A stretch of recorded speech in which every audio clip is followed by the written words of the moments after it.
repair muna tayo ngayon ng window type. So, Condora. Condora mga kalibre. So, namamatay to. Namamatay ang compressor ng 2 minutes. So, ito ngayon din na-obserbahan na natin. So, ang nakita kong problema dito, bakit siya namamatay? So, dito sa saksakan, naglulos kaya namamatay. Siguro, pag gumagana, nagbabibrate. Karamihan yan sa saksakan, nagkakaroon ng problema. So, ito yung obserba na natin. Gumagana na ito. Mayroon din tayo uling gagawin. Puro window type ngayon gagawin natin. Ito, ganun dito. Namamatay din siya after na gumagana. So, iti-testing din natin itong mga kalibre. Tignan din natin to kung ano to ang window type. Yan.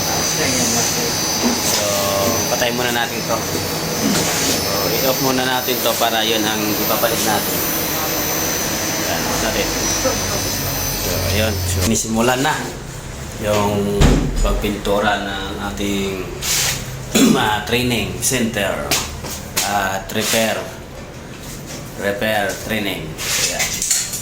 Kulay blue tapos white yung ano para malinaw. So bukas pwede na natin lagyan ng ilaw.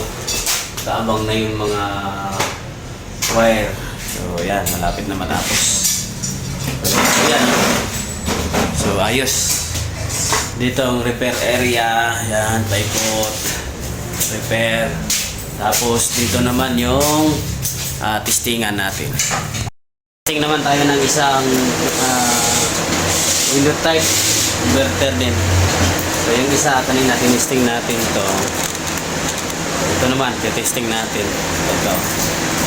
So, namamatay din ito. Kaya dito na muna natin tinesting to sa hiniram natin na Condora. So pwede naman to siya kung carrier to Condora, pwede naman to mag-testing natin kasi parehas lang naman to sila. Board ng Condora. So ito naman yung board na tinitesting natin. Tingnan natin kung gagana.